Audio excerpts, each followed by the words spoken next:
네, 오늘도 또 귀한 시간 내주셔서 함께 해주셔서 감사합니다. 오늘 성경 읽기 전에 드리는 기도 함께 바치면서 지난 시간 이어서 또 마태복음 5장부터 이어서 하도록 하겠습니다. 성부와 성자와 성령의 이름으로 아멘.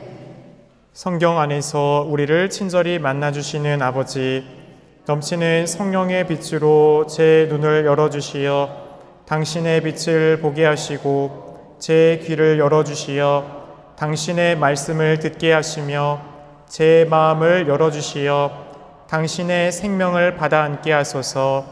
그리하여 말씀의 신비가 얼마나 넓고 높고 깊은지 깨달아 알고 인간의 모든 지식을 초월한 그리스도의 사랑에 대한 뜨거운 감동으로 저의 모든 일상 생활 가운데 새로운 기쁨과 당신의 능력이 빛나게 하여 주시며 저의 모든 형제들과 함께 당신의 영광을 찬미하게 해주소서.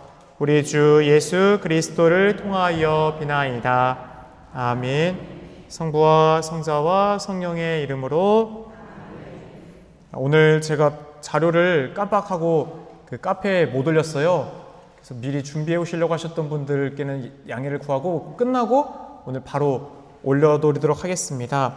일단은 글씨가 좀 빼곡해서 잘 보이지 않겠지만 그래도 일단 잘 귀로 들어주시고요. 자료는 나중에 참고하시면 되겠습니다. 오늘은 마태복음 5장 27절에서 30절 극기하여라부터 시작됩니다.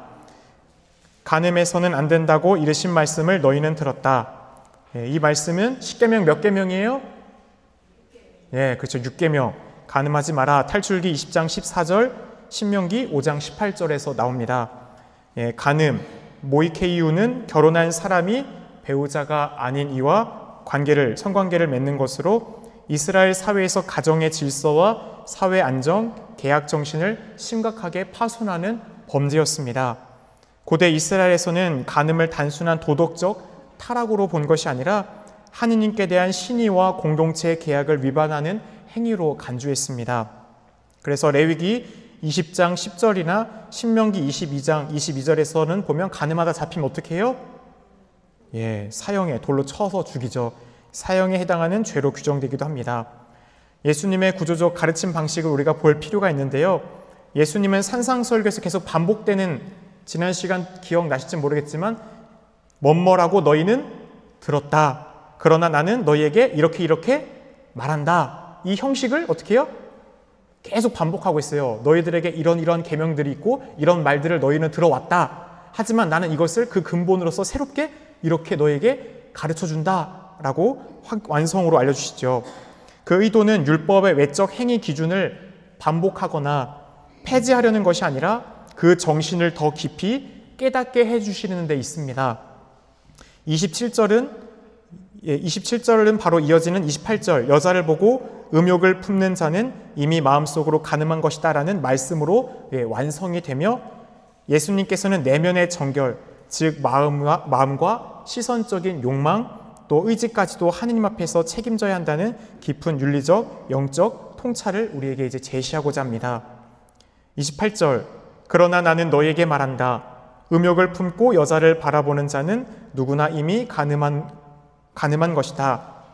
예수님의 내면의 윤리, 사실 우리들이 외적으로 드러나는 모든 죄는 사실 어디서부터 시작된다고 예수님은 가르쳐 주시죠? 마음에, 우리가 그 마음을 다스리지 못하면 그 마음에 있는 것들이 자라서 외적으로 나오는 것뿐이다라는 것이죠.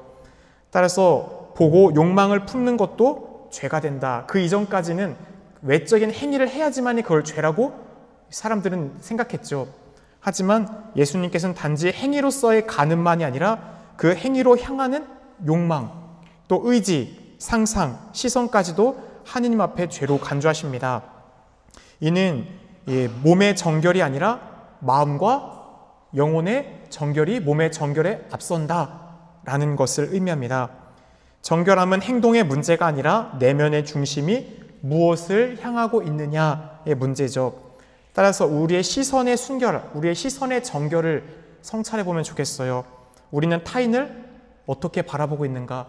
나의 어떤 욕망의 도구 또는 어떤 나의 이득이나 어떤 도구로서 다른 사람들을 이용하기 위한 시선으로 바라보고 있진 않은가.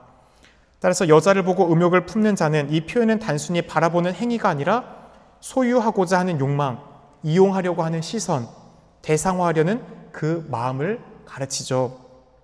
오늘날 그 아이들의 이 성이라는 것, 분명히 아이들에게 가장 중요한 것은 이전에는 성교육하면 어떤 피임법이나 뭐 배란 주기를 관련해서 이런 것들이 예전엔 가르쳤지만 사실 근본적인 것은 그게 아니죠. 성이라는 것은 무엇과 연결이 될까요? 생명과 연결돼요. 따라서 그에 대한 책임과 그거에 대한 자신들이 이끌어갈 수 있는 확고한 마음, 하느님이 주신 남녀 간의 하나의 일치로서 가정을 이루고 자녀로서 그에 대한 책임을 질 수 있는 능력을 우리가 성과 생명은 연결이 되어 있죠. 따라서 우리가 아이들에게 오늘날 너무나 쉽게 이런 성교육을 어떤 방법적인 피임만을 요즘 가르치는 것이 일반적인 학교의 길이죠. 그런 부분에 있어서 우리들이 정말 아이들에게 책임의 문제, 한 사람에 대해서 내가 끝까지 책임질 수 있을 때 그 사람을 정말 진심으로 사랑하고 보호할 때 하나님이 주신 은총으로서 자녀가 내가 하나님이 주신 선물이라는 것을 인식할 수 있게 해주는 그런 참된 생명의 성교육이 필요한 때입니다. 하느님께서는 우리가 타인을 존엄한 인격체, 그분의 형상대로 지어진 하나의 또 다른 사랑받는 존재로서 바라볼 수 있도록 초대하고 있는 것이죠. 요한 바오로 2세 교황님께서는 인간을 수단으로 바라보기 시작하는 순간 우리는 그를 존엄에서 끌어내린다 라고 했습니다. 하느님의 사랑은 존중과 책임의 사랑이며 그 사랑은 먼저 우리들의 시선에서부터 시작될 수 있다라는 것이에요. 그래서 참된 정결은 사랑의 눈으로 타인을 바라보는 것에서 예수님은 시작된다라고 우리에게 가르침을 주고 있는 겁니다. 단순히 우리의 욕망을 억누르는 것이 아니라 타인을 사랑의 눈으로 보는 법을 예수님은 어떻게 하라는 거예요? 배워라 라는 것이죠. 따라서 우리의 정결함, 우리의 시선과 우리의 생각과 우리의 상상과 우리의 언어, 이런 모든 것들이 정결함의 길을 걸을 수 있어야 됩니다. 이 모든 것이 영혼의 정결함 안에서 통합되어야 진정으로 하느님의 자녀다운 삶을 살아갈 수 있습니다. 그렇기에 우리도 이런 정결함에도, 특별히 우리가 성적인 욕망에서 자유로울 수가 없는 부분이 너무 많죠. 그렇기에 어떤 부분에 있어서 가장 정결함의 덕을 우리에게 줄 수 있는 분은 누구실 것 같아요? 성모님이에요. 그래서 어머니의 그 티 없는 성심에 우리를 의탁하면서 제가 정결을 배울 수 있게 해달라고, 특별히 이런 성적 욕망이 올라올 때 우리는 먼저 성모님을 자주 바라보고 그 앞에서 묵주를 잡고 기도할 수 있도록 노력해야 됩니다. 29절, 30절 내 오른손이 너를 죄짓게 하거든 그것을 빼어 던져버려라. 온몸이 지옥에 던져지는 것보다 지체 하나를 잃는 것이 낫다. 또 내 오른손이 너를 죄짓게 하거든 그것을 잘라 던져버려라. 온몸이 지옥에 던져지는 것보다 지체 하나를 잃는 것이 낫다. 오른쪽이라는 것, 상징적인 것, 지난 주일 때 예수님께서 사도들에게 그물을 배 오른쪽으로 던져라 라고 했던 기억나시죠? 오른쪽은 구원의 자리, 어떤 은총의 자리, 힘과 우위, 영광을 상징하는 자리입니다. 따라서 오른 눈과 오른손은 삶에서도 어떤 거예요? 가장 나에게 힘이 있고 중요한 것, 의미 있다고 생각하고 유용한 것을 의미하죠. 따라서 예수님께서는 이렇게 말씀하십니다. 그것이 너에게 삶에 있어서 가장 중요하고 가장 의미하고 유익해 보인다 하더라도 만약 그게 너를 죄로 이끌고 있다면, 하느님과 멀어지게 한다면 그걸 어떻게 해야 된다는 거예요? 과감히 잘라내야 되는 결단이 필요하다는 겁니다. 끊어낼 수 있어야 된다는 것이에요. 자유와 구원은 내 삶에서 무엇을 포기하느냐라는 문제와 깊이 연결되어 있습니다. 사실 우리의 삶의 영성은 무엇을 끊임없이 내 안에 채우는 게 아니라 비우는 거예요. 비움의 영성이죠. 충만하게 될 수 있는 것은 바로 그 닮아야 놀자 영화 보면 그 깡패들이 피하려고 이 절에 들어가서 그 주지스님이 문제를 내주죠. 따라서 그 주지스님 문제 주면 남게 해주는데 깨진 항아리를 충만히 채우라고 했더니 어떻게 해요? 호수에 물에다 던지니까 별짓을 다 하잖아요. 그 스님이 그 안에 들어가서 스님 자체가 깨끗함이니 이 항아리는 가득 찬 겁니다. 이렇게 얘기도 하고 방법적으로 하려고 하지만 사실 그 깨진 항아리 가운데 물 가운데 넣으면 꽉 차죠. 이미 왜 안 밖으로 다 차잖아요. 마찬가지예요. 우리들의 삶에서도 우리 안에 무엇인가 채우려고 하면 그 한계성이 있어요. 하지만 하느님께는 불가능한 것이 없다. 그분이 우리 안에 계시면 우리는 모든 걸 가능하죠. 따라서 그분의 자리를 사실은 채우는 게 맞기도 해요. 누구로요? 하느님으로. 근데 하느님의 자리를 만들려면 그만큼 세상의 것을 비우는 거죠. 그 비운 자리에 우리가 아무것도 안 채우면 성경에도 이런 게 있어요. 악한 영 7이 그러니까 쫓겨났다가 물가를 헤매다가 그 전에 이전에 사람의 집에 가봤더니 집이 깨끗하게 청소된 것을 보고 그보다 더 악한 영 7을 데리고 그 집에 들어간다. 뭐예요? 칠제종을 상징하잖아요. 우리가 성사를 보고 어떤 통일을 통해서 깨끗하게 내면을 비운 것도 중요하지만 그 비워있는 자리에 사실은 하느님이 계시지 않으면 악한 영이 또 주인이 됩니다. 그렇게 우리의 삶에서 중요한 것은 외적인 것, 하느님으로부터 멀어지게 하는 것을 계속해서 비우는 작업과 동시에 그 비운 자리를 하느님으로 채우는 것이죠. 그래서 우리의 자유와 구원은 내 삶에서 무엇을 포기하느냐라는 문제도 깊이 관련이 있죠. 그래서 지난번 한번 말씀드렸잖아요. 제 부제품 때 그 최용대 마테오 신부님이 네가 포기하지 못하는 거 다 적어보라고. 그게 이거였던 것 같아요. 그래서 비우는 거, 하느님이랑 이거랑 비교해서 할 수 있겠다는 거 지워갔지만 못 버리는 게 남는 거예요. 끝까지 봐도. 그러다 보니까 어떻게 져요? 슬퍼지죠. 내가 정말 하느님께 합당한가? 그래서 부족함을 느끼고 그런 절망이 있을 때 제가 체험했던 것은 그냥 주님께서 와서 아무런 조건 없이 저를 안아주는 체험이었죠. 그 더러움이 좋다고 이냐시오 영신수련이기 때문에 이렇게 상상력을 쓰기 때문에 제가 포기하지 못했던 것을 안고 있는데 그게 한순간에 다 오물로 변하죠. 더러운 걸로. 그런데도 그 더러움을 묻고 있는 나를 주님이 그냥 안아주시는 거예요. 그 자체로. 바로 그때 사랑받는 존재라는 확고한 확신이 올라오는 겁니다. 내 안에 깊이. 그 모든 걸 넘어서 주님이 나를 이렇게 사랑해 주시는데 이것을 왜 내가 붙잡고 살아가는가? 주님만을 사랑해야겠다라고 하는 어떤 거예요? 용기와 결단과 의지가 올라오는 겁니다. 그 순간. 바로 그거예요. 우리 힘으로 할 수 없는 때가 있어요. 그래서 우리들의 삶에 중요한 것은 하느님을 향한 사랑의 체험이 필요해요. 그래서 바닥을 찍었어도 내가 개차반같이 살아도 때로는 하느님 없이 지내다가도 다시금 그 때를 기억할 때 우리는 어떻게 돼요? 은총으로서 그 자리에서 체험했던 하느님을 다시금 기억하죠. 그게 이스라엘 백성들이 끊임없이 파스카 행사를 기억하여 행하고 있는 거예요. 그들의 조상들이 하느님을 체험했던 그 강한 두 손, 그래서 광야로 이끌었던 하느님에 대한 그걸 잊지 않기 위한 그들의 의식적인 노력은 사실 우리들의 삶에서도 굉장히 가치가 있습니다. 내가 깊이 있게 하느님을 만났던 때가 언제지?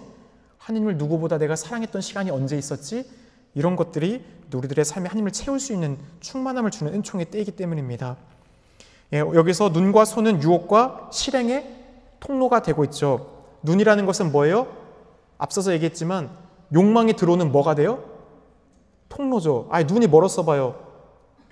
그러면 바깥 외부 정보를 모르기 때문에 죄를 지을 수 있는 것들이 더 많이 훨씬 차단되기도 합니다. 따라서 창세기 3장 6절에서 하와가 보기에 선악과가 어떻게 보였다고요? 먹음직스럽고 탐스러워 보였다라고 하죠.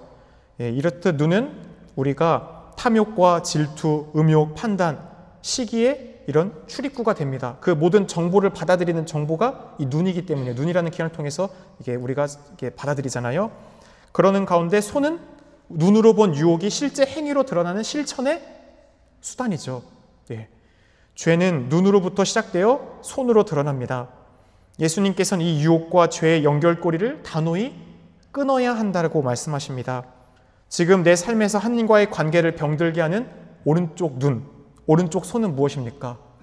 내가 계속해서 죄를 짓게 내가 정보를 받아들이고 있는 것들, 무엇을 계속 보고 있는가? 그리고 그것을 실행으로 옮기고 있는 행위는 무엇인가? 그럴 때 주님은 빼어 던져 버려라. 죄에 대한 비타협적인 태도를 요청하는 겁니다. 우리가 어떤 강단 없이 단호함이 없으면 그 죄와 얘기하다 보면 죄에 어떻게 돼요? 빠져들고 끌려가요. 어떤 사람 얘기 처음에 안 들으려고 했다고 얘기 듣다 보면 뭐 물건 팔려고 왔었을 때 어떻게 돼요? 처음에 안 사요 하다가 계속 뭐 하다 보면 이거 좀 사두면 내 삶에서 필요할 것 같은데 그러네 이런 느낌이 받을 때 되죠. 계속 듣다 보면 어떻게 귀가 솔깃해지고 어떤 그렇게 흔들리잖아요. 유혹이라는 게 그게요. 단어 없고 딱 끊어버리고 아예 생각을 안 하거나 밀쳐버려야 되는데 그걸 계속해서 조금만 들어볼까 하는 순간 어떻게 해요? 저요. 100점 100패입니다. 악과는 타협할 수 있는 게 아니에요. 그래서 죄를 대할 때 이 정도는 괜찮지 않을까? 이 정도는 다들 하잖아 라는 건 결국 뭐예요? 그 죄로 살겠다라는 거예요. 완전 그 반대, 주님의 선과 빛은 어둠은 함께 공존할 수가 없습니다. 한쪽을 밀어나게 돼 있어요. 타협의 말로는 결코 거룩함에 이를 수 없다는 것이 예수님의 분명한 가르침입니다. 죄로 향하게 하는 습관, 반복되는 유혹의 환경들, 영적인 나태함을 부추기는 관계나 미디어, 이런 행동들, 이 모든 것은 눈과 손처럼 당장은 나에게 유용해 보일지 모릅니다. 하지만 그것이 영혼을 병들게 하고 결국 하느님과 단절시키는 길이 될 수 있습니다. 따라서 오늘날 정보는 양날의 칼입니다. 잘 쓰면 선용하면 하느님을 더 만나고 또 도움이 되지만 그것에 빠져버리면 독이 될 수도 있죠. 나는 죄를 위험한 것으로 인식하고 있는지, 단호하게 끊어내려는 결단이 있는지, 바로 그것을 이 게헨나, 지옥에 대한 묵상으로 우리를 이끌겠죠. 죄가 우리를 궁극적으로 이끄는 곳이 어디예요? 지옥이에요. 지옥. 따라서 지난번에 한번 말씀드렸는데 지옥에서 갖게 되는 고통이 두 가지가 있어요. 하나는 각고랑 실고예요. 가장 큰 죄는 뭐냐면 실고예요. 실고는 뭐냐면 하느님을 영원히 잃어버리는 것. 다시는 하느님을 만날 수 없게 되는 상태가 이 각고고, 실고고, 갑고는 뭐예요? 우리가 죄 지은 통로에 따라 눈으로 다른 사람 판단하고 미워하고 했던 죄가 많으면 눈으로 받는 고통이 더 크고, 이 혀로서 다른 사람들에게 사기치고 죄졌으면 혀에 받는 고통이 영원히 더 크게 받고, 이런 감각의 고통이 영적으로 꺼지는 영혼의 지옥의 단련이 있다라는 것이죠. 따라서 원래 게헨나는 예루살렘 남쪽 흰농 골짜기에서 유래한 단어입니다. 과거에는 우상에게 자식을 불태우는 제사, 이후에는 쓰레기를 태우는 불구덩이로 사용이 되었습니다. 예수님께서는 이 게헨나를 영원한 심판과 단절의 상징으로 사용하시며 세상의 편안함보다 영원한 생명이 더 중요하다라는 것을 분명히 말씀하시죠. 게헨나, 우리 지옥 생각하면 여러분들 어떤 느낌 드세요? 가톨릭 교회 글에서 1035항을 보면 이런 말이 있습니다. 지옥의 주요 고통은 하느님으로부터 영원한 단절이다. 이게 실고죠. 그리고 각고는 이는 그 뒤에 감각적으로 겪게 되는 것인데, 어쨌든 이 단절을 가톨릭 교회에서는 이렇게 설명합니다. 이는 인간이 자발적으로 하느님과의 친교를 거부함으로써 선택한 상태이다. 또 상태만 어떤 개념이 아니라 존재론적, 장소론적으로도 지옥이나 천국은 그런 상태만의 개념이 아니에요. 실제로 존재하는 곳입니다. 성녀 파우스티나 일기, 지난번에 하느님 자비는 나의 사명해서 그 일기 보여드렸던 거 기억나요? 그 일기글을 천국, 지옥, 연옥에 대해서 적어놨다고 했던 것도 기억나시나요? 거기서 일기 741항을 보면 성녀 파우스티나는 천사이의 지옥으로 인도되었음을 씁니다.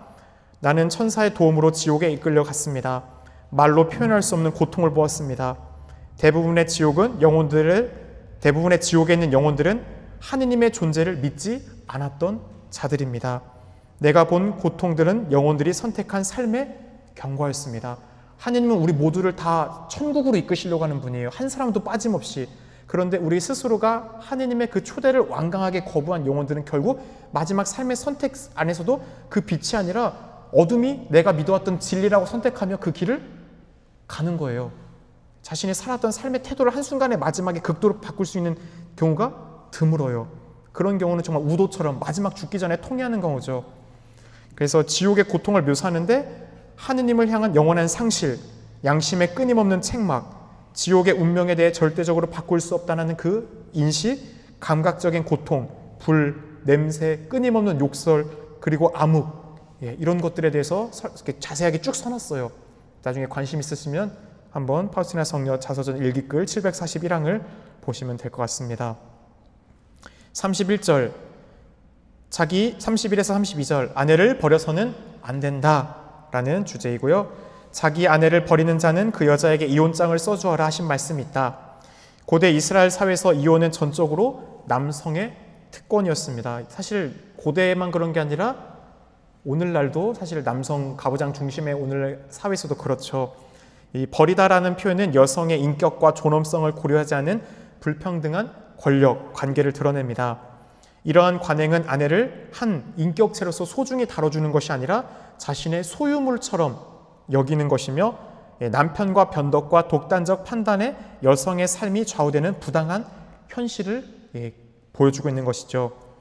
신명기 24장 1절에서 4절에 기초한 이혼장을 써주는 관행은 본래 이혼 후 여성이 다시금 재혼할 수 있는 권리를 보장하기 위한 어떤 안전책이었어요. 그런데 안전장치가 이제는 시간이 흐르면서 남성들이 이것을 어떻게 해요? 악용하죠. 자신들이 욕망을, 변심을 정당화하는 도구로 변질해서 어떻게 하냐면 합법한 이유 중에 있으면 여자가 음식을 태웠다. 그래도 뭐예요? 이혼장 써주라고 했어요. 그리고 이 부인보다 더 좋은 여자를 만나도 그냥 이혼장을 써주는 이런 더 아름다운 연인을 만났다는 이런 이유만으로도 이혼장을 허용하여 혼인의 신성함과 인격적인 책임을 경시하기까지 이르렀죠. 예수님은 이러한 율법의 근본 정신과 왜곡과 인간관계의 경시에 분명히 맞서십니다. 그래서 32절에서 이혼이 간음의 길을 여는 것이다 라고 분명하게 단언하셨어요. 예수님께서는 혼인은 단순한 사회적 계약이나 인간의 편의로서 맺어주신 것이 아니라 누가 맺어준 거예요? 하느님께서 맺어주셨다라는 거룩한 생명의 일치를 얘기합니다.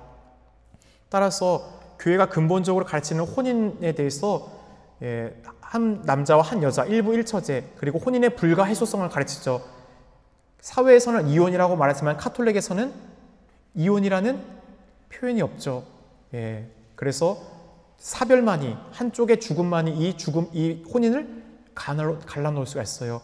그런데 우리가 어떤 암 걸리기 전에 예방하는 건 다시 중요하기 때문에 암 걸리지 않도록 해야 돼 하면서 어떤 뭐 이렇게 방법론적인 거를 계속해서 주의할 수 있겠죠. 근데 이미 암 걸린 사람한테 너 왜 암 걸렸어? 라고 계속 다그치면 그게 맞은 방법이에요? 아니죠. 합당한 치유를 주고 그 사람이 일어설 수 있게 해줘야 되잖아요. 따라서 오늘날 분명히 교회가 가르치는 근본 원칙은 있습니다. 하느님이 맺어주신 걸 사람이 갈라놓을 수는 없다라는 게 분명한 원칙이에요.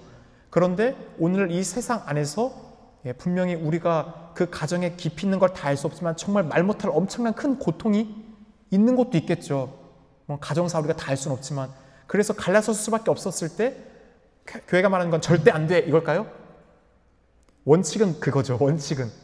하지만 그렇게 해서 갈라섰다고 해서 하느님이 그들을 단죄하거나 심판하는 것은 교회의 가르침이 아닙니다. 오히려 그들이 올바로 설 수 있도록 자신이 기쁨의 삶을 살아갈 수 있는 것이 아버지의 뜻이죠. 따라서 여러 가지 교회 안에서 교회 법원을 통해서 그들이 이전 혼인에 대한 혼인의 그 계약을 해소하고 다시금 기쁘게 살 수 있도록 교회는 분명히 병이 걸렸으면 어떻게 하는 게 맞는 거예요? 치유해 주죠. 그게 아버지의 뜻인 거예요. 원칙은 있지만 이미 병 걸렸다고 해서 그것에 대해서 원칙대로 해야 된다는 것은 우리들이 바리사이적인 것, 율법에 얽매인 딱딱함이죠. 따라서 이 구절이 오늘날은 분명히 그렇다고 해서 원칙은 있으니까 그러면 교회법원 가서 이혼하고 다시 재혼하면 되겠네? 이렇게 쉽게 생각하라는 것도 아니에요. 분명히 우리가 할 수 있을 만큼 최대의 노력으로 두 부부가 하나님 안에서 합의를 이룰 수 있도록 노력하는 인간적인 길들을 우리는 끊임없이 만들어가야 됩니다. 그래서 예수님의 가르침은 혼인의 본질적 가치를 재확립하면서 모든 관계 안에서 인간의 존엄성의 회복을 촉구하시는 것이죠. 오늘날 그 세례성사 주거나 예비자돌이 하다 보면 이 혼인법상 묶여있는 사람들 굉장히 많아요. 그래서 저도 이제 본당 와가지고 지금 이제 다시 매번 볼 때마다 새로움이 있는데 우리 자녀들 중에서도 모르는 자녀들이 많이 있어요. 카톨릭 신자면 어떻게 돼요? 성당에서 해야 돼요? 예식장에서 먼저 해야 돼요? 사회 예식장에서 혼인을 먼저 하는 순간 신자 편에서는 어떻게 돼요? 혼인장애, 옛날엔 조당이라고 했죠. 혼인장애 걸려서 고해성사, 성체성사, 교회에 있는 모든 성사 다 막힙니다. 그래서 그러면 어떻게 해야 돼요? 성당에 가서 관면혼을 해야죠. 만약에 둘 다 신자라면 사제 안에서 2명의 증인을 갖고 와서 합법하게 하면 성사혼이 되는 거고, 만약에 한쪽만이 신자라면 그 신자가 아닌 편에서 이 부인의 신앙에 대해서 막지 않겠다라는 선언과 함께 자녀가 출산이 되면 그 자녀를 카톨릭 신학으로 올바로 양육하는데 도움을 주겠다라는 합의를 해줘야 돼요. 그럴 때 사제가 두 증인과 함께 그것을 관면해 주죠. 올바르게 이 교회 안에서 정법한 절차를 갖추지 못했지만 관면을 통해서 그들이 하나로 묶이죠. 따라서 그럴 때 하나님의 축복으로 모든 성사는 대개 보면은 찰나의 순간 이렇게 있는 경우가 있지만, 혼인 성사는 죽을 때까지 두 남녀가 평생을 같이 성사의 삶으로 맺어져 있는 거예요. 끊임없이 서로에게 자기를 증여하는 은총의 삶을 살아가는 것입니다. 그렇기 때문에 사랑을 배워가는 시간이 성사의 시간이 되는 거예요. 나를 조금 죽이는 것. 이 두 개의 점토가 서로 다른 모양이 있는데 어떻게 하는 거예요? 두 개 그냥 막 뭉치는 거예요. 섞어서 짜붙인 다음에 하나로 다시 만드는 과정이, 막 때리고 하려면 힘을 줘야겠죠. 그 과정이 힘들 겁니다. 그렇기 때문에 자기를 내어주는 증여의 삶, 그 삶을 사랑으로서 우리는 하나님이 배워가도록 혼인으로서 엮어주신 것이겠죠. 32절, 그러나 나는 너희에게 말한다. 불륜을 저지른 경우를 제외하고 아내를 버리는 자는 그 여자가 간음하게 만드는 것이다. 또 버림받은 여자와 혼인한 자도 간음하는 것이다. 예수님은 율법의 단순한 해석자가 아니라 하느님의 뜻의 직접적인 설포자로서 말씀합니다. 이 강력한 서두는 기존 관행을 뛰어넘어 혼인의 참된 의미와 신성함, 또 결정적 가르침을 주죠. 이혼할 수 있는 딱 한 가지, 예수님이 딱 한 가지 하는 게 있어요. 뭐예요?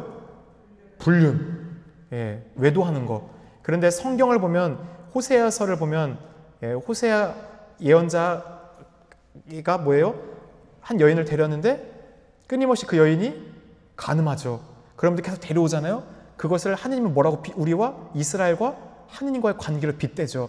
우리가 그처럼 정말 막 털도 안 난 갓난아기일 때 피 버려져 있는 그 아기를 주워와서 정성껏 길렀더니 이제 다 성장해서 아름다움을 다 갖췄더니 이제는 다른 남자에게 몸을 파는 그런 모습으로 빗대어 표현하잖아요. 그럴 때 그 창녀와 같은 짓을 하는 것이 바로 우리들의 모습이라는 것을 얘기하죠.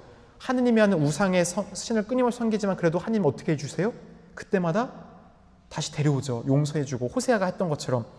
바로 이 부부간의 신뢰를 근본적으로 파괴하는 중대한 행위, 불륜을 빼고는 이혼의 정당한 사유로 인정할 수가 없다. 혼인의 엄중함을 강조하시는 겁니다.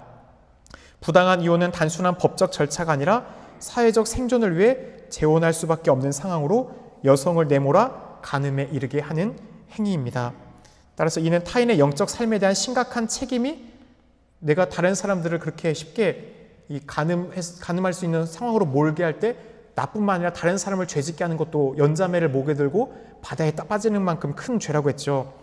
따라서 혼인이 단순한 사회적 계약이 아닌 하느님 앞에서의 성사이자 영적 연합이기에 우리는 첫 혼인의 유효성으로 인해 그 혼인의 합의를 죽음만이 갈라놓을 수 있다는 것을 늘 기억해야 됩니다. 33절에 37절입니다. 정직하여라. 거짓 맹세를 해서는 안 된다. 내가 맹세한 대로 주님께 해드려라 하고 옛 사람들에게 이르신 말씀을 너희는 또 들었다. 예수님이 인용하신 말씀은 성경의 여러 구절에 깊이 뿌리내리고 있습니다. 레위기 19장 12절을 보면 내 이름으로 거짓 맹세를 하지 마라. 그것이 너희 하느님의 이름을 욕되게 하는 일이다 라고 하고 있고, 민수기 30장 3절을 보면 사람이 주님께 서원이나 맹세를 하면 그 말은 반드시 지켜야 한다. 또 23장 22, 24절 신명기 말씀을 보면 내가 주 너희 하느님께 서원을 했으면 반드시 그것을 이행하여라. 어떤 서원은 약속하는 거죠. 약속을 했으면 반드시 지켜야 된다는 것이에요. 이 가르침들의 핵심은 하느님의 이름으로 거짓과 연결하지 말 것과 맹세는 경외심으로 신중하게 이행해야 할 거룩한 행위라는 것입니다. 예수님 시대의 유다인들은 일상적인 이 관행처럼 하늘의 어떤 자신의 정당함이 아니라 무엇인가를 걸고, 그래서 하늘의 맹세에, 예루살렘으로 맹세해, 자기 머리에 맹세해 등의 이런 간접적 맹세를 남용했습니다. 그래서 직접적인 책임을 회피하려는 교묘한 방식으로 발전시켜 갔죠. 그래서 신성함을 보존하기보다 어떻게 맹세하여 약속을 어겨도 되는가를 교묘하게 계산하고 있던 당대를 예수님은 꾸짖는 겁니다. 그래서 예수님께서는 이러한 말씀의 왜곡과 영적 위선을 이제 질타하시면서 형식적인 맹세 이전에 우리의 모든 언행이, 사실 맹세를 하기 전에 그리스도인들은 다른 사람들이 내 이름 석자 걸고 얘기할 게 하기 전에 그 말 하지 않아도 뭘 봐야 돼요? 그냥 그 사람 자체로 믿어줄 수 있는 삶을 먼저 살아라 이거예요. 이 말 할 필요도 없이 누가 보더라도 그 사람의 평상시의 인품이나 삶을 통해서 믿을 수 있는 삶을 살아가는 것이 더 우선이 되어야 된다는 것이 이 내용의 가르침입니다. 따라서 나는 말과 약속이 얼마나 신중하고 정직하게 살아가고 있는지, 상대에게 신뢰를 주는 말과 태도를 내가 먼저 늘 보여주고 있는지. 그래서 약속 시간 늘 안 지키는 사람 어때요? 늘 안 지키죠. 그래서 코리안 타임이라는 시간까지 나왔잖아요.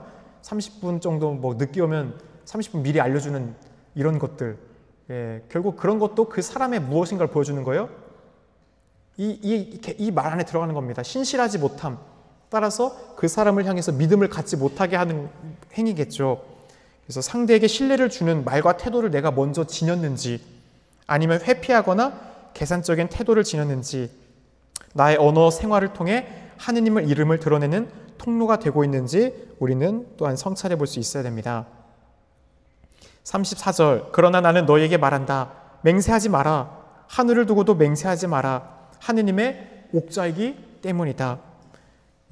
율법 해석자가 아닌 율법의 성취자로서 나는 너에게 말한다. 이게 계속해서 예수님이, 우리 마태복음 보면 예수님을 구약에서부터 예언되었던 참된 율법의 해석자, 권위 있는 율법의 완성자로서 계속해서 강조하는 신학사상이 있는데, 그게 계속 과거에 너희는 이렇게 들었다. 그러나 나는 너희에게 이렇게 말한다라는 것이 어떻게 해요? 계속 반복되고 있죠. 그래서 율법의 참된 성취자로서 하나님의 뜻을 새롭게 선포하는 권위를 다시 한번 또 강조합니다. 예수님이 맹세를 금지하신 근본 목적은 맹세의 필요성을 만드는 불신과 불성실함의 문화를 어떻게 해요? 타파해라. 그런 환경을, 꼭 내가 이걸 말해야지만 믿게끔 하는 그 상황들을 너희가 먼저 없애야 된다라는 것입니다. 참된 신앙인은 별도의 맹세 없이도 그 말 자체로 신뢰를 받는 사람이 되어야 합니다. 맹세에 의존하는 소통 방식은 일상적 말을 어떻게 해요? 약화시켜요. 그래서 진실의 이중 기준을 만들어 인격의 온전함을 해치게 됩니다. 그래서 하늘과 땅을 두고 간접 맹세를 했는데, 이 하늘과 땅 모두 다 사실은 하느님께 속해 있는 것이죠. 그러기에 하느님을 두고 하는 것이 된다라는 것을 다시 한번 기억해야 합니다. 땅을 두고도 맹세하지 마라. 그분의 발판이기 때문이다. 예루살렘을 두고도 맹세하지 마라. 위대하신 임금님의 도성이기 때문이다. 땅은 하느님의 주권 아래에 있는 거룩한 영역이므로 하늘과 마찬가지로 땅을 두고 하는 맹세도 하느님을 맹세에 끌어들이는 행위가 되죠. 예수님은 맹세를 통해 신뢰를 얻으려는 왜곡된 관행을 비판하면서 하느님과 관련된 어떠한 것도 진실 없이 이용하지 말라고 합니다. 따라서 우리들 야 진짜야, 이번에 진짜야, 이런 말도 사실 잘 하지 말란 거죠. 진심이야. 그냥 말 있는 그대로 딱 그냥 그만 되지, 어떤 더 확대하거나 이것을 강조하게 해서 이번에 진짜 진심으로 얘기하는 거야, 이렇게 할 필요가 없다라는 거죠. 그래서 신자 모임에서 약속 시간 정할 때 가능하면 갈게요, 이런 것도 사실 신뢰를 잃게 하는 말이죠. 시간을 꼭 비워두겠습니다. 아니면 그 시간에 맞춰서 가겠습니다. 못 가면 못 갑니다 라고 해야지, 가능하면 갈게요, 이건 뭐예요? 사실 안 가겠다라는 얘기죠.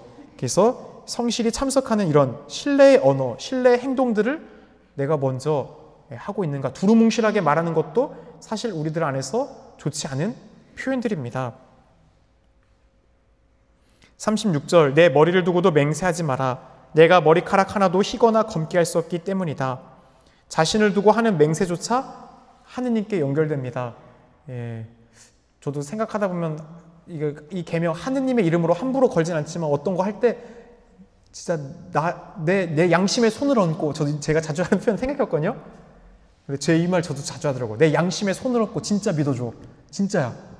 저도 그런 말 하더라고요. 내 양심, 그만큼 이거는 진짜라고 하려고 할 때 저도 이렇게 표현했던 적을 가끔, 이거를 준비하다 보니까 그렇구나, 이미 나도 많이 사용하고 있구나라는 걸 느꼈습니다. 사람들은 종종 자기 존재를 보증 삼아 진실함을 강조하려고 합니다. 그러나 예수님은 우리 스스로가 온전히 주관할 수 없는 존재임을 다시 한번 우리에게 일깨워주시죠. 루카복음 12장 25절을 보면 너희 가운데 누가 걱정한다고 해서 자기 수명을 조금이라도 더 늘릴 수 있느냐라고 하죠. 우리의 생명은 누구의 손 안에 있는 거예요? 하느님 손 안에 있는 거예요. 하물며 머리카락 하나도 희거나 검게 할 수 없거늘, 우리의 상징적 표현이죠. 우리의 가장 작은 부분도 우리가 통제할 수가 없어요. 인간이 자신의 운명에 대해 결정권이 있어요, 없어요? 없어요. 시간의 주인은 늘 누구예요? 하느님. 그래서 시간의 주인이 하느님이라는 걸 잘 느낄 수 있는 게 장례미사예요. 가끔 가다 보면 정말 젊은 사람 죽는 것들 보죠. 아, 저렇게 젊은데도 하느님이 불러준 시간이 그 사람을 모르고 가는구나.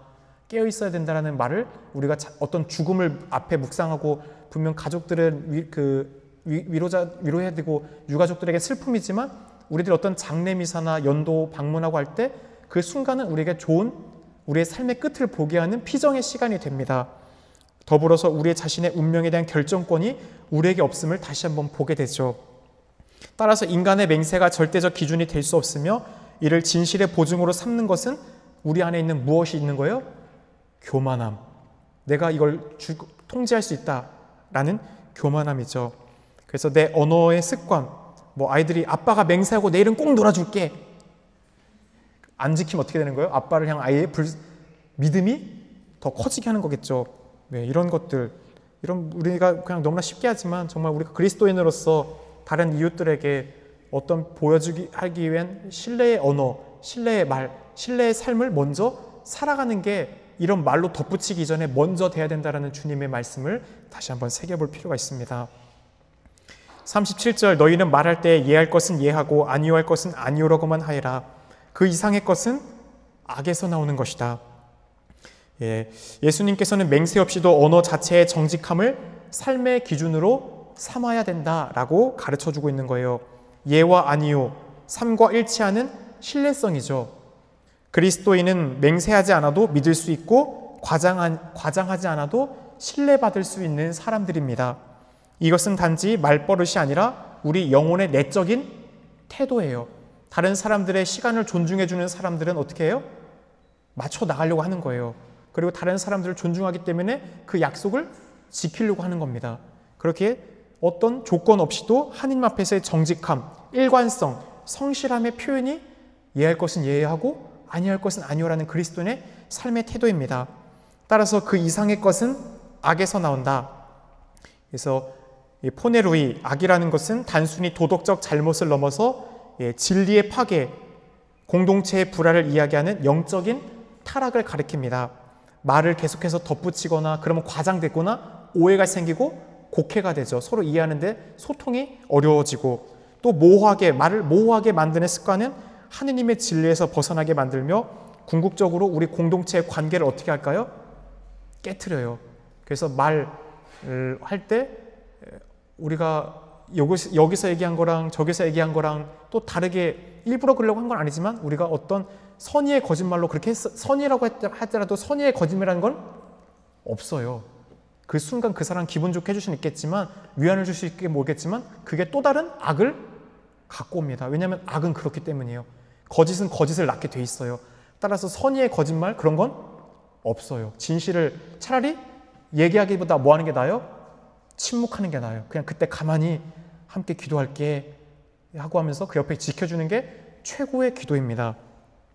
그래서 예수님의 가르침은 진실한 언어 생활을 통해 하느님과 가까이 하고 우리의 공동체를 지켜라. 말해서 다른 사람 말 옮기지 말고 오히려 침묵하라고, 우리가 진실만 있는 사실 그대로의 것만 얘기하지 뭘 덧붙이거나 과장해서 포장시키면 안 된다라는 얘기예요. 38에서 42절, 폭력을 포기하여라. 눈은 눈으로 이는 이로 하고 이르신 말씀을 너희는 들었다. 이는 동태복수법이라고도 하고 탈리오 법칙이라고도 합니다. 그래서 눈은 누로 이는 이로라는 것은 고대 근동사회의 진보적 발전된 법이었던 것이죠. 기록된 이 원칙은 복수를 허락하기보다 사적 보복의 무제한성을 제한한 거예요. 안 그러면 어떻게 해요? 나 팔 하나 부러뜨렸으면 가서 쟤는 양발 부러뜨리고, 내 사지 하나 잘렸으면 쟤는 두 쪽 자르고 오려고 하는 그런 인간적 사적 보복심이 더 컸기 때문에 그 보복성의 무제한성을 제한하는 것이죠. 그래서 감정적 폭주를 방지하는 것이 이 동태복수법, 탈리온 법칙입니다. 예수님은 이 법을 폐기하거나 무시하신 것이 아니에요. 공정성과 균형의 원칙을 뛰어넘어 복수의 논리 자체를 사랑과 용서의 윤리적인 더 높은 차원의 법으로 어떻게 한 거예요? 완성시킨 거예요. 예. 따라서 이어지는 39절을 보면 어떻게 나와요? 악을 거슬러, 악을 악으로서가 아니라 선으로 그 악을 이겨내라고 가르치죠. 역설적인 사랑의 법을 제시함으로 정의로움에 대한 새로운 이해를 제시하셨어요. 그 전에 정의는 눈 한 짝 빼가면 너도 똑같이 눈 한 짝만 빼가야 돼. 이게 정의였지만 예수님의 정의는 오른짝 뺨 맞으면 왼쪽 뺨도 돌려줄 수 있는, 그게 새로운 사랑으로서 능동적인 힘을 가르치는 것이죠. 직장에서 나를 험담하는 동료, 똑같이 험담으로 대갚아주고 싶겠지만 우리는 어떻게 해야 되는 거예요? 오히려 그를 위해 사랑할 수 있게 해달라고 기도를 바치며 내 마음의 평화를 선택하는 것. 운전하는데 갑자기 누가 그냥 끼어들었어요. 그리고 막 급브레이크 밟아요. 어때요? 입에서 육두문자가 나오려고 하는 그 순간, 주님, 저 사람도 주님의 똑같이 사랑받는 자녀입니다. 저 사람도 오늘 뭔가 감정적으로 피곤한 일이 많았나 봐요 하면서 그 사람을 위해서 오히려 우리가 맞대응하지 않을 때 우리 하루가 더 승화돼요. 오히려 내가 똑같이 하잖아요. 어떻게 돼요? 누가 더 사악한 놈인지 이제 대결하기 시작하는 거죠.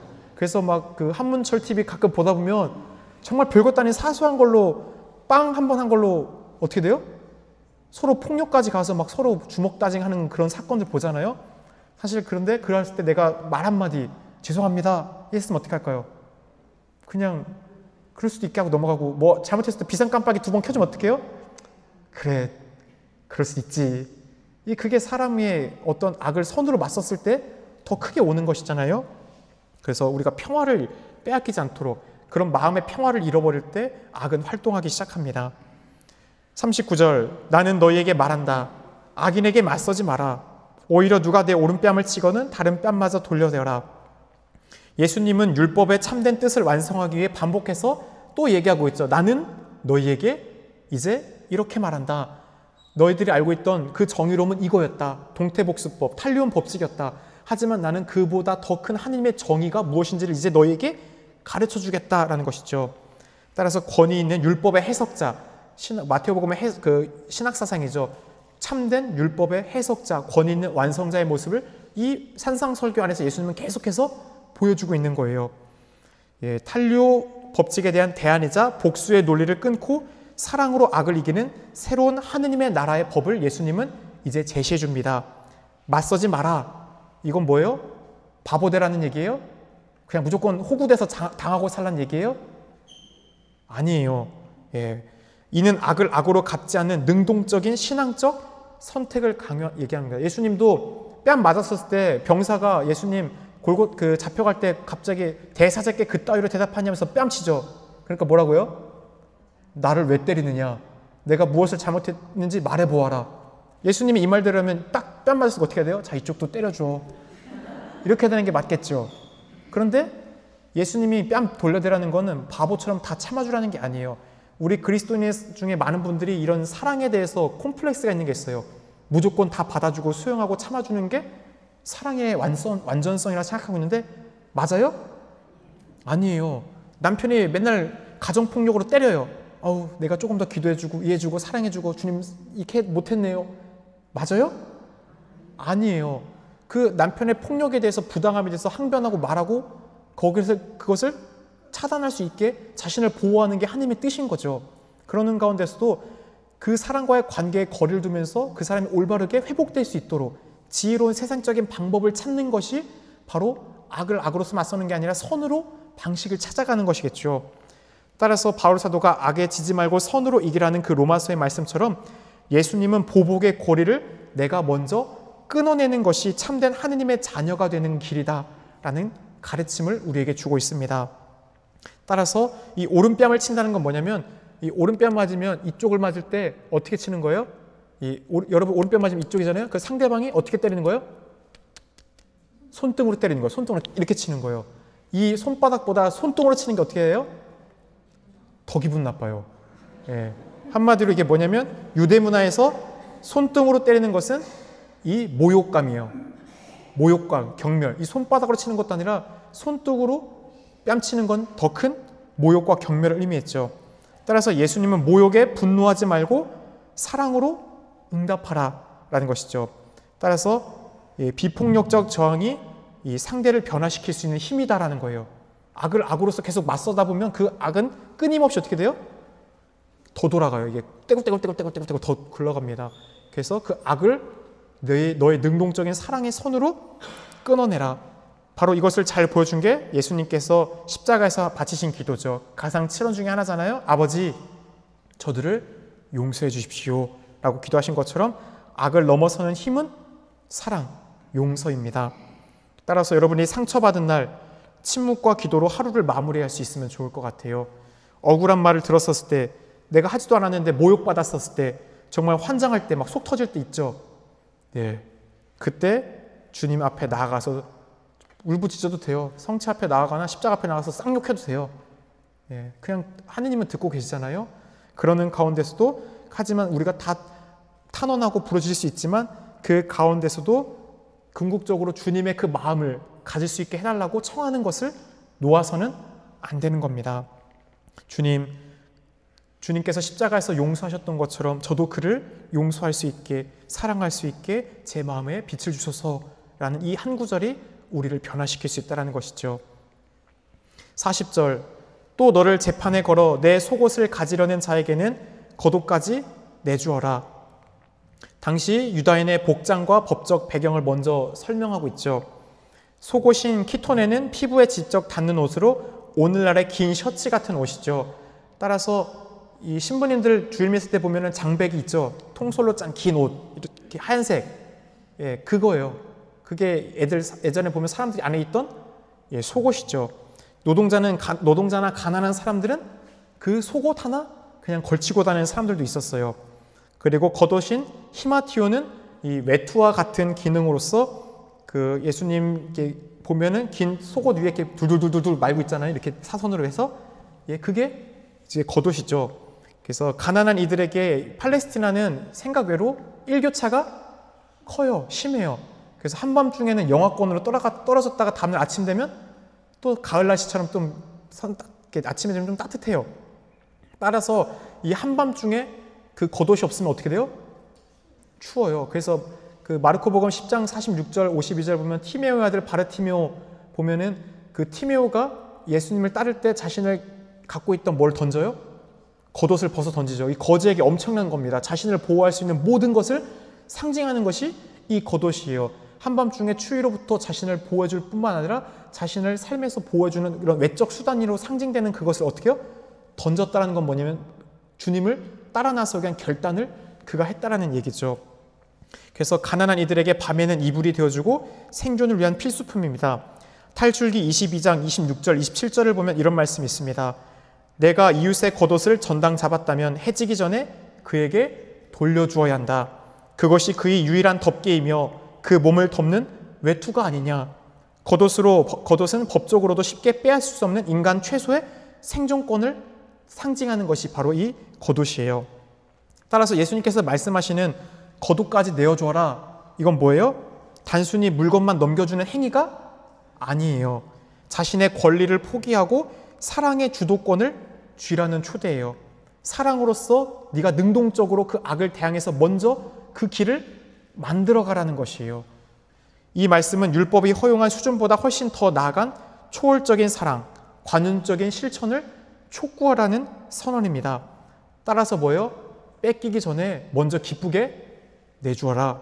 억울하기 전에 먼저 베풀어라. 내 것을 지키라기보다 나눌 수 있는 자유를 선택해라. 따라서 이 물질적 희생이 아니라 가진 자의 의연함과 용서하는 자의 자유로움을 우리에게 가르쳐줍니다. 누군가 나에게 당연히 줄 수 없는 걸 막 당연하게 달라고 할 때 어떨 것 같아요? 자기 거 안 해놓고 이거 해줘. 예. 그럴 때 우리는 어떻게 반응합니까? 우리는 사실 분노할 수도 있고 화를 낼 수도 있겠죠. 내 권리를 침해당했다고 생각할 수 있습니다. 억울할 수도 있겠죠.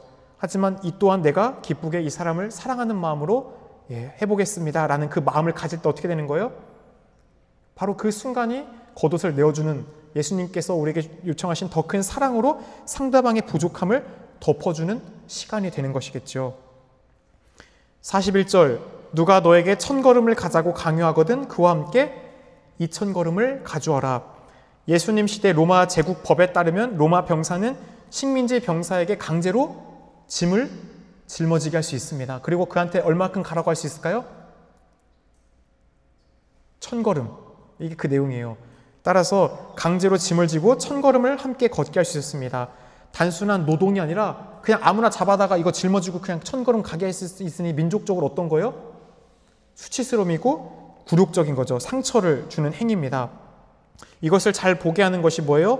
복음에 보면 예수님이 십자가 질 힘이 없을 때 키레네 사람 시몬 그냥 옆에 서 있어서 구경 본 사람인데 어떻게 해요? 너 대신 이거 줘 하고 이렇게 십자가 지게 되잖아요. 비록 그는 예수님이 누군지도 모르고 얼떨결에 지게 됐지만 예수님의 구원에 함께 동참하게 되는 그런 체험을 하게 됐죠. 우리도 어떤 일을 할 때 다른 누군가에게 강제로 우리에게 십자가가 지어질 때가 있어요. 내 뜻과 다르게 하기 싫은데, 하지만 내 뜻과 상관없이 하는 그 가운데서도 예수님의 구원에 도움이 되었던 것처럼 우리가 그렇게 다른 누군가의 부족함을 채워주려고 노력하게 될 때 예수님을 만나고 예수님의 짐을 도와드리는 시간이 됩니다라는 것을 잊지 말아야겠죠. 예수님은 그런데 말합니다. 2000걸음을 가져와라. 억압을 사랑으로 이겨내라. 전복하라는 것이죠. 억지로 당한 일도 사랑으로 기꺼이 받아들일 때 우리는 기쁘게 할 수 있어요. 아시잖아요. 누가 나 억지로 시키는 것보다 내가 하려고 하는 마음 먹을 때 우리가 기쁘게 할 수 있습니다. 그래서 의무를 넘어서 은총을 선택해라. 억지로가 아니라 사랑으로 해라 라는 예수님의 초대입니다. 따라서 이 1000걸음으로 가는 신앙생활을 하고 있다는 건 뭐예요? 억지로, 의무적으로 다른 사람들이 나를 어떻게 바라보나 눈치 보는 그런 신앙생활이죠. 하지만 예수님은 1000걸음을 걷는 신앙생활이 아니라 어떤 율법에 제한되어 있던 신앙생활, 미사 빠지면 성사 받으니까 미사 나가야지, 1000걸음 걷는 신앙이죠. 근데 2000걸음을 걷는 신앙생활은 뭐예요? 정말 나를 사랑하시는 주님을 만나러 가야지. 근원이 거기 있으면 아는 거죠. 따라서 자발적으로 정말 주님이 좋아서 기쁘게 더 걸어갈 수 있는 신앙이 뭐예요? 2000걸음을 걷는 신앙입니다. 1000걸음은 어떤 외적인 의무감이 아니면 일을 안 하는 거예요. 바로 되찾은 아들의 큰아들이죠. 아버지 집에 있지만 아버지 저에게 염소 새끼 한 마리 주지 않지 않았어요? 아버지는 다 줬죠. 근데 스스로가 아버지와의 관계 안에서 주눅 들어 있고 눈치 보고 있고 어떤 행위를 해야지만 구원받는다고 생각했던 그 큰아들의 모습은 바로 이런 의무적인 어떤 행위를 해야지만 내가 복을 받을 수 있다고 생각하는 기복적인 단계였겠죠. 하지만 우리의 기본 신앙은 하나님과의 사랑받는다라는 그 상속자, 자녀로서 우리가 하나님을 믿게 될 때 그 관계가 다시 한번 재정립되는 겁니다. 예수님은 우리에게 계산하지 않는 사랑, 내려놓음의 자유, 그리고 억지 상황을 은총의 기후로 바꾸는 힘을 우리에게 주고자 하시는 거예요. 나는 지금 억지로 하며 억울해하는 1000걸음을 걷는 신앙생활을 하고 계십니까? 아니면 기쁘게 예수님을 위해서 자발적으로 능동적으로 하는 2000걸음을 걷는 신앙생활을 하고 계십니까? 왔다 갔다 하죠? 저도 그래요. 어떤 일 하다가도 속상하고 아쉽기도 하고 하다가도 그래도 주님이 사랑하기 때문에, 주님이 나를 사랑하는 걸 알기 때문에 능동적으로 하려는 마음도 타오르죠. 그래서 이 왔다 갔다 하는 신앙생활 갈팡질팡하면서도 넘어지고 쓰러지고 이렇게 하는 것이 우리의 신앙생활의 여정의 길인 거예요. 그래서 그 안에서도 낙담하지 않는 것, 실망하지 않는 게 더 중요한 겁니다. 억지로 시킨 일 앞에 우리는 불평이 아니라 사랑으로 반응한 적이 언제였든지, 그리고 그 결과가 어땠는지 한번 생각해 보는 것도 좋은 성찰이 될 겁니다. 성당 공동체 안에서 반복되는 전례 봉사, 레지오 활동, 청소 등 쟤는 한 번도 안 하고 맨날 나만 하는데 이게 뭐예요? 아직도 2000걸음 걷는 신앙하고 있는 거예요. 그냥 어떻게 하는 거예요? 저 친구 바쁠 테니까 내가 더 대신해서 주님의 집 청소하니까 얼마나 좋아? 아버지 집 청소하면서 아버지에게 드릴 수 있고 결국 내가 살 집 내가 청소하는 건데 라는 이런 긍정적 마음을 갖게 되면 능동적 신앙으로 우리가 바뀌어가는 것이겠죠. 직장에서 동료의 부탁을 도와주는 일에서 내 목 이상은 못한다기보다 너는 네 목도 못하니? 이거보다 우리가 어떻게 해요? 자바심과 섬김의 배려로 그를 도와줄 때 바로 우리는 다른 사람들에게도 주님을 증거하면서 동시에 우리의 삶의 사랑을 한층 더 키워갈 수 있는 시간이 되는 겁니다. 가톨릭 교회교리서 2013항은 이렇게 가르칩니다.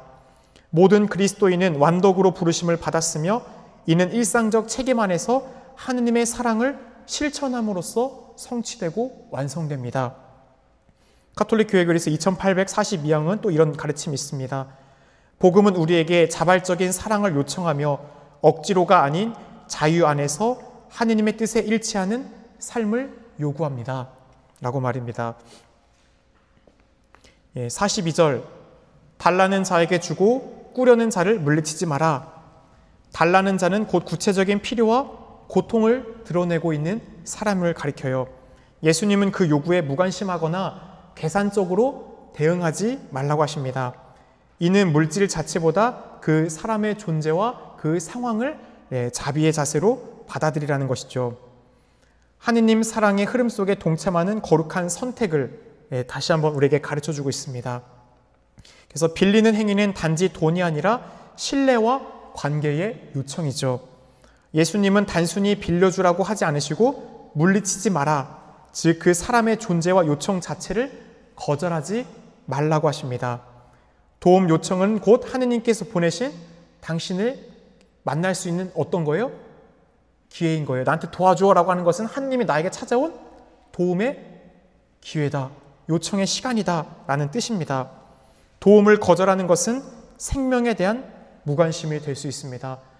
아브라함 같은 경우는 사막에서 원래 그쪽 문화이기도 하지만 낯선 사람이 와더라도 쉽게 이렇게 먹을 거나 어떤 잠자리를 제공하는 것이 우리 유다의 문화이기도 하지만 외부에서 어떤 하느님을 기쁘게 맞아들였던 것처럼, 그 낯선 이방인이었지만 그들이 이방인을 섬기는 가운데 하느님을 맞아들였던 것처럼 우리도 도움을 거절하는 것은 바로 우리에게 도움을 요청하는 하느님을 만나지 못하게 할 수 있는 순간이 됩니다.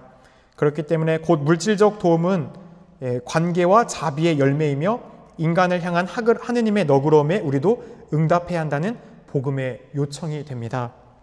그래서 이 말씀은 자칫 무분별적으로 다 퍼줘라, 자기 희생을 끊임없이 해라, 이렇게 들릴지도 모르겠어요.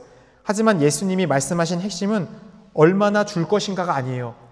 그 내용은 다 기쁘게 다 퍼줘라가 아니라 나는 어떤 마음으로 이웃을 대하고 있는가, 이게 그래요. 달라는 자에게 주고 꾸려는 자를 물리치지 말라는 것은 바로 내가 가진 것을 내 권리로만 여기지 않고 하느님께로부터 받은 선물로서 인식하는 가운데 다시금 그것을 하느님께 돌려드릴 수 있는 우리네 삶의 자세, 또 그것이 있는지를 보도록 하는 것이죠. 43에서 48절, 원수를 사랑하여라. 내 이웃을 사랑해야 한다. 그리고 내 원수는 미워야 한다고 이러신 말씀을 너희는 들었다. 여기서 이 이웃, 레하우는 보통 어떤 관계냐면 같은 민족, 신앙 공동체 구성원이 이웃이죠.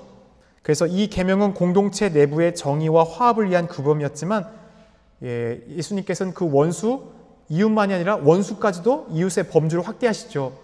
그런데 성경에는 원수를 미워하라는 구절이 있을까요? 없을까요? 그 어디에도 원수를 미워하라는 구절은 명시되어 있지 않습니다. 하지만 예수님 시대의 일반적 유다인 해석은 우리와 같은 유다인에게 주요한 유일신 사상이죠. 왜냐하면 한 분이신 하느님과 다른 신을 믿는 사람들이 우리 가운데 들어오면 어떻게 돼요?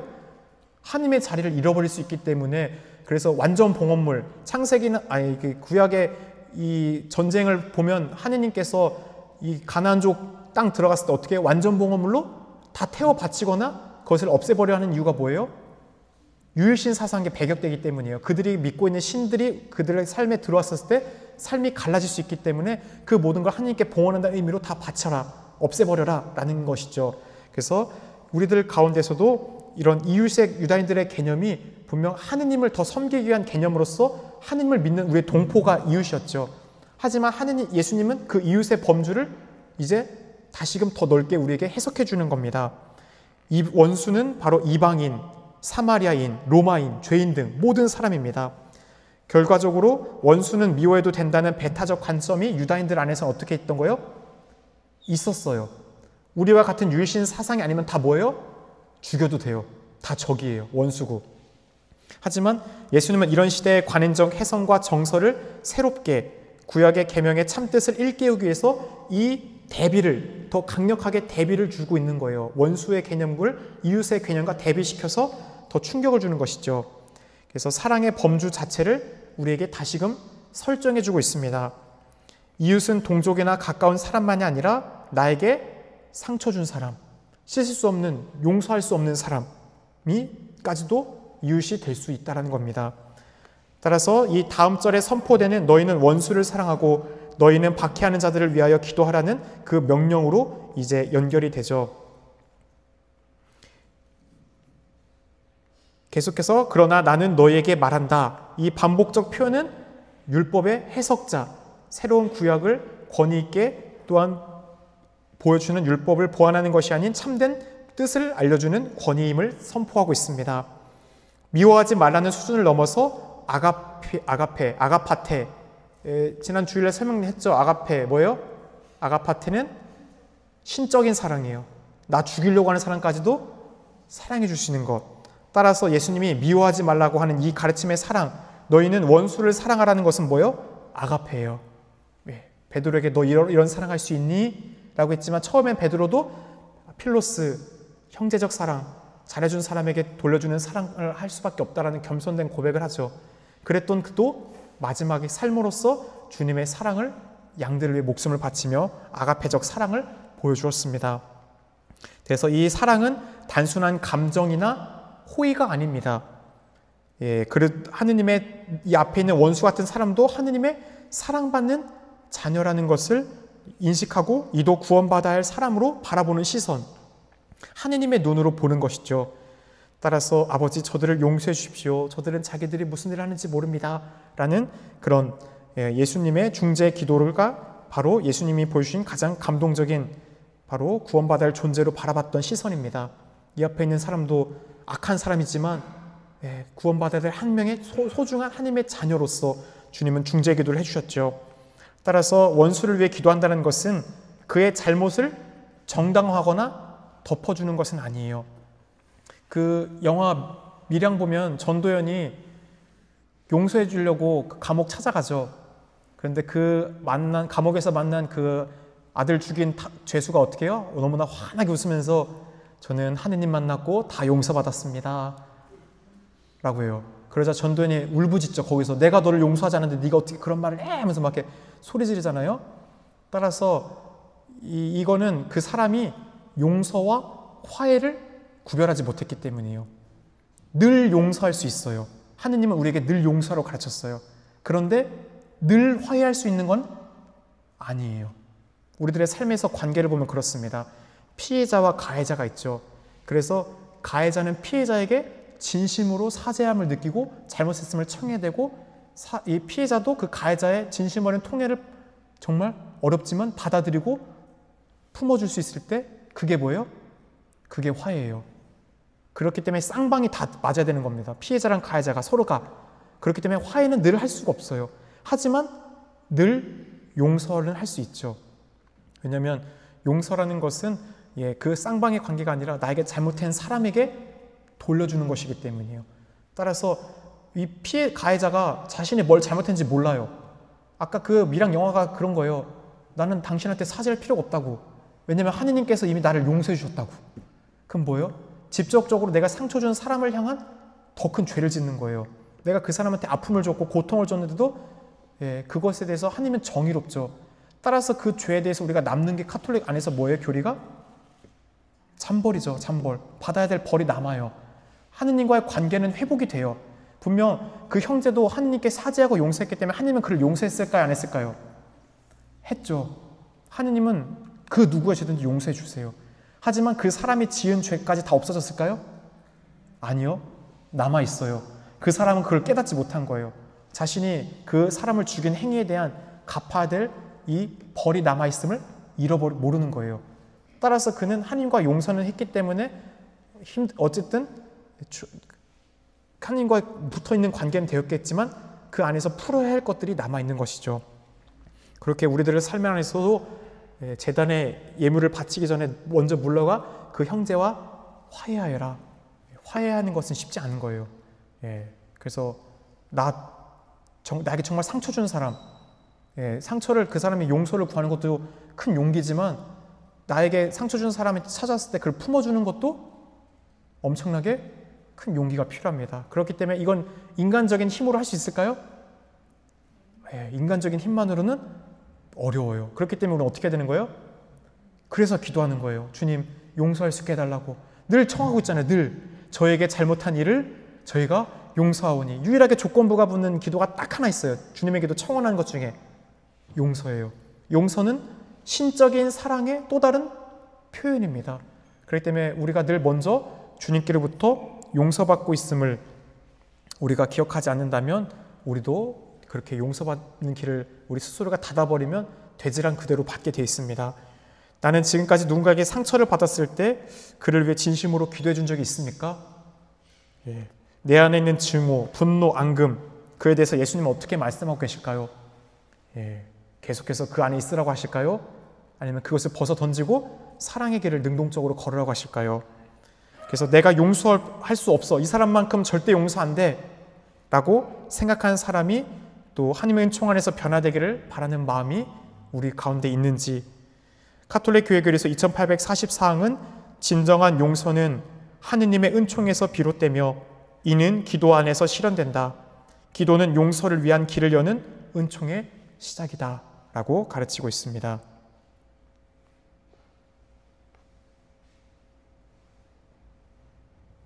45절, 그래야 너희가 하늘에 계신 너희 아버지의 자녀가 될 수 있다. 그분께서는 악인에게나 선인에게나 당신에게 떠오르게 하시고 의로운 이에게나 불의한 이에게나 비를 내려주신다. 하늘에 계신 아버지의 자녀가 된다라는 표현은 하느님의 자녀는 창조된 존재로서의 일반적인 그런 신분이 아닙니다. 그분의 삶의 방식, 그분의 마음을 닮아 사는 사람이 하느님의 자녀인 거예요. 따라서 우리가 원수까지 사랑하고 박해자를 위해 기도할 수 있을 때 우리는 비로소 우리 아버지의 그 삶의 방식을 살아가는 거고 마음을 닮아 자녀로서 그분의 자녀로 살아가는 것이죠. 그래서 주님은 우리 모두를 다 사랑하지만 그 중에서도 더 마음에 드는 자녀가 있을까요, 없을까요? 있죠. 똑같이 자식 낳아서도 그 중에 더 눈에 가는 자식이 있듯이 다 사랑하지만 더 마음에 드는 사람이 있어요. 주님의 뜻에 맞게 그분의 그 삶의 방식을 살아가려고 노력하는 자녀들입니다. 해와 비는 고대 사회에서 생명의 근원, 은총의 상징입니다. 하느님께서는 그 은총을 선인에게만이 아니라 악인에게도 동일하게 내려주시죠. 그분은 모두를 다 사랑해요. 그렇기 때문에 악인이건 선인이건 똑같은 균등한 기회를 다 주신다는 겁니다. 마지막 때까지, 정말 죽기 직전까지 통해할 상등 기회의 시간을 그분은 우리에게 주시죠. 이처럼 하느님의 사랑은 편애가 없고 조건이 없습니다. 예수님은 우리에게 이렇게 물으시는 것 같습니다. 나는 원수에게도 해를 비춰주는데 왜 너는 너에게 잘해주는 사람에게만 해를 비춰주냐? 그렇게 들리는 것 같아요. 오늘 내 마음속 해와 비는 어느 특정 사람들에게만 비추고 있지는 않습니까? 누군가에게는 닫혀져 있지는 않습니까? 세상은 조건적으로 사랑합니다. 나에게 잘해주는 사람을 사랑하라고 합니다. 하지만 하느님은 조건 없이 사랑합니다. 잘못해도 먼저 사랑하라고 말합니다. 신앙인은 이 하느님의 사랑을 받은 자일 뿐 아니라 이제 그 사랑을 세상에 비추는 자로서 부르심을 받은 사람들이라는 것을 기억해야 되겠습니다. 오늘 여기까지만 할게요. 이제 마지막 46, 47절 하면서 사실 오늘 6장 나가려고 했는데 다음 주 사제연수 기간이네요. 다음 주 1차 사제연수 기간에서 그 다음 주에 이제 6장 나가고 오늘 여기까지 하겠습니다. 46, 47절, 사실 너희가 자기를 사랑하는 이들만 사랑한다면 무슨 상을 받겠느냐? 그것은 세리들도 하지 않느냐? 그리고 너희가 자기 형제들에게만 인사한다면 너희가 잘하는 것이 무엇이겠느냐? 그런 것은 다른 민족 사람들도 하지 않느냐? 예수님은 단지 사랑하라고만 말씀하지 않습니다. 누구를 사랑하느냐? 어떤 방식으로 사랑하느냐라고 묻고 있죠. 세리, 이방인, 죄인들도 자신들에게 잘해주는 사람 어떻게 한댔어요? 잘해줘요. 이것은 인간 본성에 따른 자연스러운 사랑이죠. 이게 말한 아까 이제 아가페가 아니라 이제 필로스, 형제적 사랑, 받을 수 있는 보상을 돌려주는 사랑이죠. 하지만 우리 그리스도인의 사랑은 바로 신적인 사랑, 그 초월적인 사랑을 따르는 겁니다. 자기 중심적인 사랑에서 하느님 중심적인 사랑으로 전환이죠. 고대 유대 사회에서 인사, 샬롬, 평화를 빈다라는 이 인사는 평화의 선포, 관계의 열림, 그리고 그 사람을 나의 삶의 범주에 받아들인다는 수용의 행위입니다. 형제에게만 인사한다는 것은 내가 받아들일 사람과 그렇지 않을 사람을 어떻게 하는 거예요? 이제 선 가르는 거예요. 너는 내 사람, 구분 짓는 거고 너는 내 삶의 범주에 들어오지 마. 이렇게 하는 것이죠. 그래서 이런 내가 선 긋는 행위, 예수님은 너의 인사는 어디까지 다 있느냐? 라고 묻는 것이에요. 너를 좋아하고 친절한 사람에게만 하는 인사는 세상 사람들도 똑같이 하고 있지 않느냐? 그러나 낯선이 나와 다른 사람에게 건네는 인사는 바로 나의 사랑을 세상 사람들에게 드러내고 보여주는 거다라고 우리에게 그 길을 걸으라고 다그치고 있습니다. 따라서 무엇이 그리스도인을 그리스도인답게 만드는가? 바로 경계 없는 사랑, 보상이 없이도 베풀어주는 인사, 받지 못해도 기도해주는 것. 그래서 나는 지금 누구에게만 인사하고 어떤 사람을 피하고 있진 않은가? 가족과 친구를 넘어서 나를 불편하게 하는 사람을 위해 기도하며 그를 품는 훈련이 필요할 겁니다. 가톨릭 교회 교리서 1931항은 모든 사람은 존중받고 수용되어야 한다. 인간 관계에서 신앙인은 차별 없이 환대할 수 있어야 한다라고 또한 가르침을 주고 있습니다. 오늘 여기까지 하면서 마친 기도 9시라서 한반도 평화를 위한 주모경 함께 마치도록 하겠습니다. 성부와 성자와 성령의 이름으로 아멘. 하늘에 계신 우리 아버지, 아버지의 이름이 거룩히 빛나시며 아버지의 나라가 오시며 아버지의 뜻이 하늘에서와 같이 땅에서도 이루어지소서. 양식을 주시고 저희에게 잘못한 일을 저희가 용서하오니 저희 죄를 용서하시고 저희를 유혹에 빠지지 않게 하시고 악에서 구하소서. 아멘. 은총이 가득하신 마리아님 기뻐하소서. 주님께서 함께 계시니 여인 중에 복되시며 태중의 아들 예수님 또한 복되시나이다. 이제와 저희 죽을 때 저희 죄인을 위하여 빌어주소서. 아멘. 영광이 성부와 성자와 성령께 평화에 모여 한반도의 평화를 위하여 빌어주소서. 평화에 모여 세계의 평화를 위하여 빌어주소서. 성부와 성자와 성령의 이름으로 아멘. 수고하셨습니다.